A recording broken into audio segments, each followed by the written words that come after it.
መድረኩ በዞኑ የተጀመሩ የልማት የሰላምና የአንድነት እንቅስቃሴዎችን ወደ ላቀ ደረጃ ለማድረስ ፋይዳው የጎላ በመሆኑ የዞኑ ተወላጆች ዞኑን የጸጋውን ያህል ለማልማት መደገፍ እንዳለባቸው የጋሞ ዞን ዋና አስተዳዳሪ ዶክተር ደምስ አድማሱ ጠይቀዋል። የመልማት ጥያቄዎች በመንግስት በሚመደብ ብቻ የሚመለሱ ባለመሆናቸው የዞናችን ልማት ማህበር በማጠናከርና ከባለድርሻ አካላት ጋር ተቀናጅተው በመስራት የህዝቡን ተጠቃሚነት ለማሳደግ የተደረጉ ጥረቶች የሚበረታቱ ቢሆንም በየጊዜው እያደገ ከመጣው የህዝባችን ፍላጎትና ዞኑ ካለው እምቅ የተፈጥሮ ጸጋዎች አንጻር የተገኙ ውጤቶች ተመጣጣኝ ናቸው ማለት ስለማይቻል ዘላቂው መፍትሄ በትብብር መስራት ነው። የደቡብ ኢትዮጵያ ክልል ርዕሰ መስተዳደር አቶ ጥላሁን ከበደም የጋሞ ዞን በርካታ የተፈጥሮና ሰው ሰራሽ ጸጋዎች ያሉበትና የሰላም ወዳድ አኩሪ ባህል ባለቤት መሆኑን ጠቁመው የተገኙ እድሎችን ተጠቅሞ ይበልጥ የዞኑን ህዝብ ተጠቃሚ ለማድረግ መቀራረብና መመካከር ያሻል ብለዋል። ባለንበት ሁላችን መስራት አለብን። ከትላንት እንማር፣ ዛሬ እንዘጋጅ፣ ነገን የተሻለ ተመራጭ የሆነ ዞን እንፍጠር። ከመተቻቸት፣ ከመነቃቀፍ፣ ከመገፋፋት ትርፍ የለም። ሰብሰብ ብለን በመነጋገር ጸጋዎቻችንን አውቀን በመስራት ለውጥ ማምጣት እንችላለን።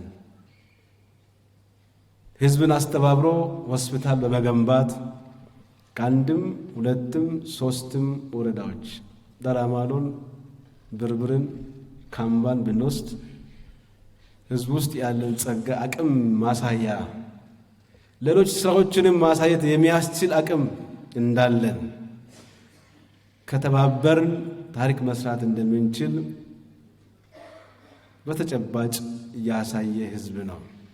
ስንጀምርም አጭር ጊዜ ውስጥ ለውጥ ማምጣት መቻላችን መተባበር ምን ያክል አቅም እንደሆነ ማሳያ ስለሆነ ይህንን የበለጠ ለማጽናት ነው ዛሬ ለሁለተኛ ጊዜ ተሰበሰብነው። ዞኑ በዋነኛነት በአርባ ምንጭ ከተማ ግንባታው በህብረተሰብ ተሳትፎ የተጀመረው የአርባ ምንጭ ስቴዲየም፣ የግብርናና የጤና ተቋማት፣ የኢንቨስትመንትና በጋሞ ልማት ማህበር የተከናወኑ አበይት ተግባራት በስፋት ቀርበዋል።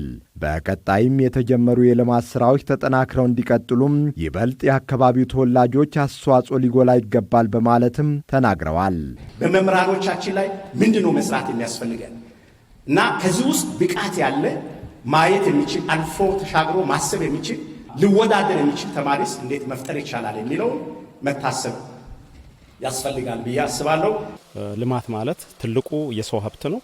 አዲስ ሀሳብ በማፍለቅም ሆነ በነበሩ ሀሳቦች ላይ የተሻሉትን በመጨመር ተደማምሮ የህዝብን የልማት ተጠቃሚነትን ማረጋገጥ ነው።